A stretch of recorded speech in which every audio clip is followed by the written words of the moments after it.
మేమైతే బాగున్నాము, మీరు కూడా బాగున్నారని మనస్ఫూర్తిగా కోరుకుంటున్నాం. జాయిగా ఈరోజైతే మా భవ్యాది రియాన్సీది పుట్టినరోజు అండి.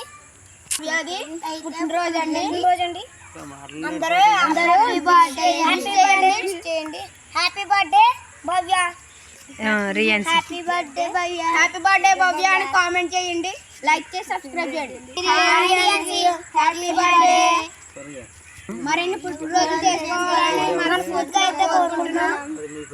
హ్యాపీ బర్త్డే అని కామెంట్ చేయండి, లైక్ చేయండి ప్లీజ్ అండి. ఇదిగోండి పిల్లల కోసం అయితే టిఫిన్ అయితే ఇడ్లీ అయితే వేస్తున్నాను.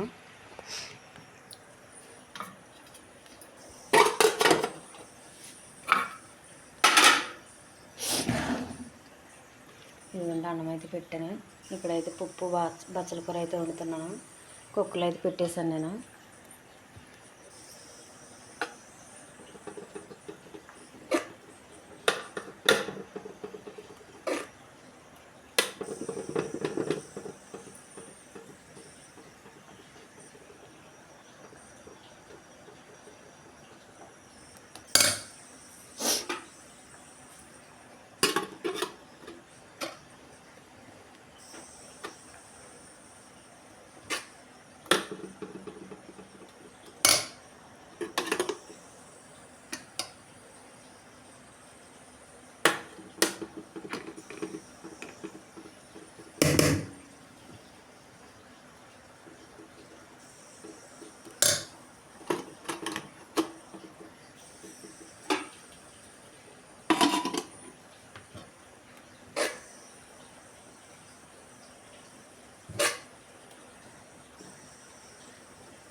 ఇడ్లీ అయితే పొయ్యి మీద అయితే పెట్టేసుకుంటానండి.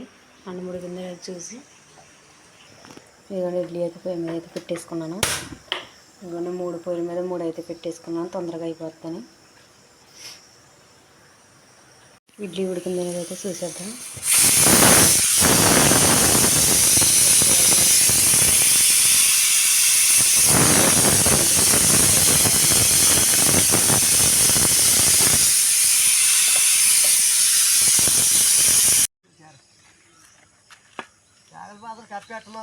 బొమ్మ చేతుందండి ఈ అమ్మ, చూడండి లక్ష్మీకాంతమ్మ గారు.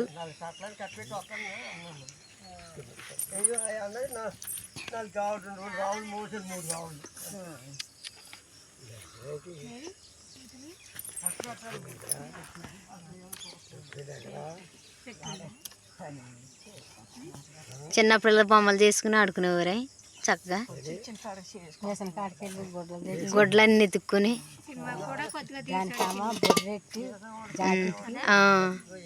కుర్చీ కింద పోసి పరికిణీ కట్టి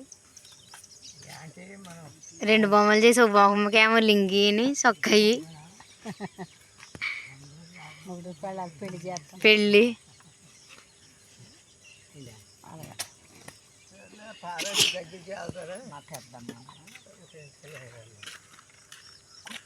తాతగారు ట్యాంకులు ఎందుకు?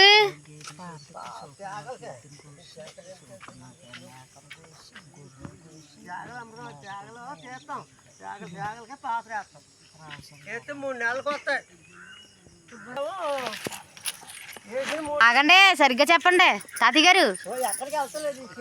ట్యాంకులు ఎందుకు కట్టుకెళ్తున్నారు? ఎన్ని రోజులకి వద్దే? పండుపోని అన్నీ పట్టుకెళ్తారా?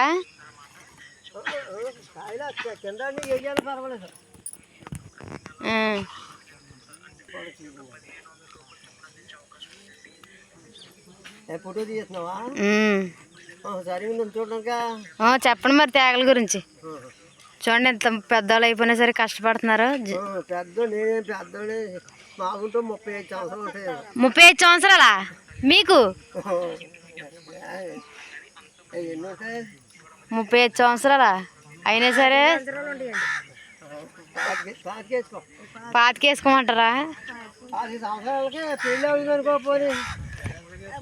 ఈ ట్యాంకులో నెట్టుకెళ్ళి పాత్ర కడతారు. ఇప్పుడు కట్టాక ఎన్ని రోజులు ఉండొచ్చాలే? 3 నెలలుగా అప్పుడు తేగలు వచ్చేతాయా?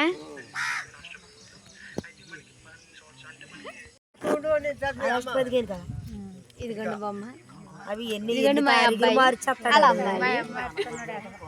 తారీఖులు మారుతాడు పనుకు మలేదవా? ఇదిగోండి మళ్ళీ కరువు పని డబ్బులు ఎప్పుడంట?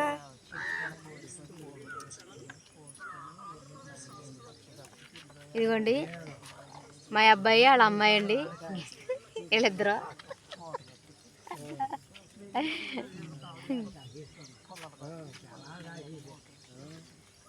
ఇదిగోండి ఫ్రెండ్స్, వాళ్ళ తమ్ముడికి అయితే రాఖీ కడుతున్నారు మా చింతల్లో.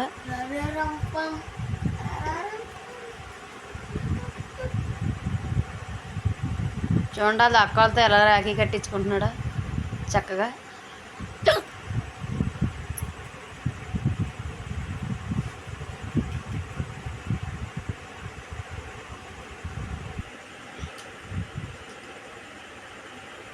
ఇదిగోండి వాళ్ళ తమ్ముడికి అయితే రాఖీ కట్టారు.